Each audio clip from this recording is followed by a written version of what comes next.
It's sugarcane harvest time in northern India.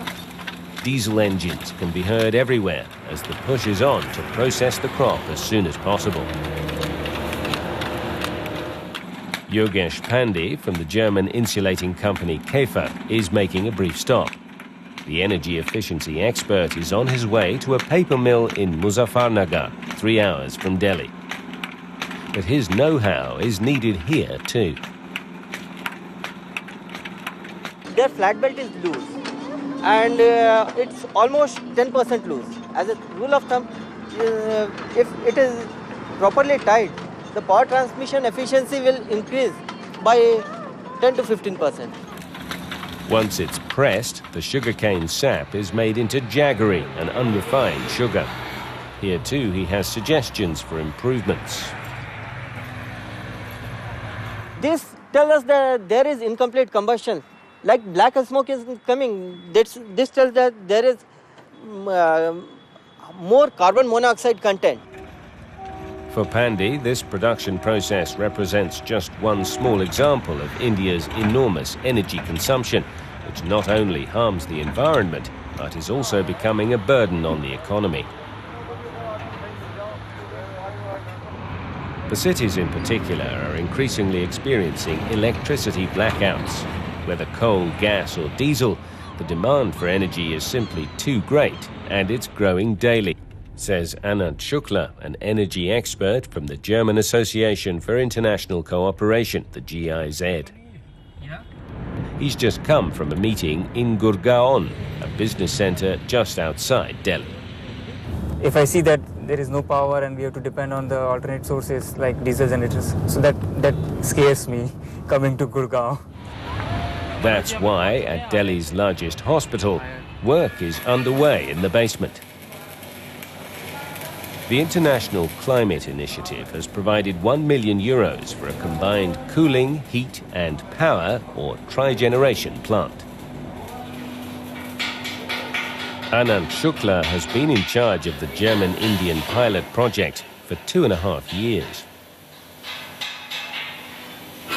This machine is the heart of the Trigen pilot plant, and this machine converts gas into electricity, and the exhaust gases from this engine, that is from there, are sent to the vapor absorption machine, and that is finally turned into the chilled water. So this machine is converting the gas into electricity, chilled water and heat. The new plant now uses 80% of the energy available in gas, instead of just 25% as in the past. So the investment paid off after just 2 years. This gives a showcase study to the Indian users, manufacturers and building owners that this is possible, and in turn this gives an opportunity for German companies to get introduced themselves to the Indian market. Back in Muzaffarnagar, where the refuse from processing sugarcane winds up in one of 29 paper mills located here, Yogesh Pandey has arrived at a plant that makes packing paper. The Käfer technician shows his project partner from the GIZ the progress made in the heat insulation of the rollers.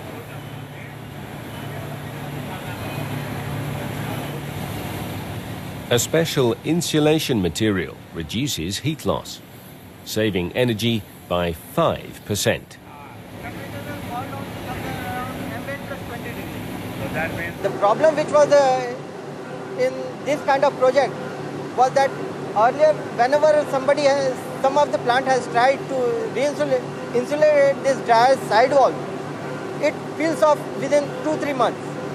Since we have specially designed insulation material for dynamic load condition, it remains intact. The new insulating material is specifically affixed to keep it intact as long as possible. The pilot project was jointly financed by the Käfer company and by German development aid partners.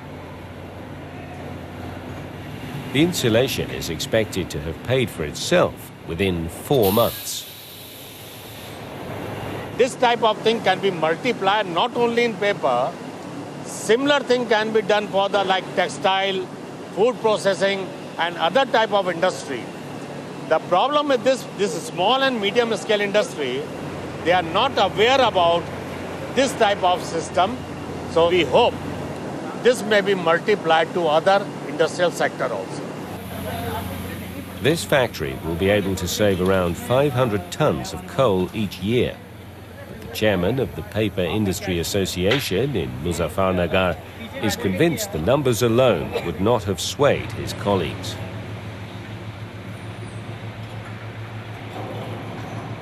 We don't have very highly technically qualified staff.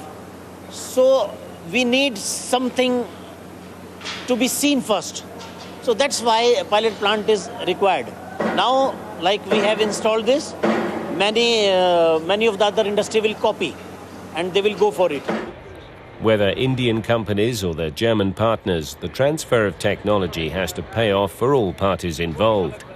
Only then will they be motivated towards climate protection.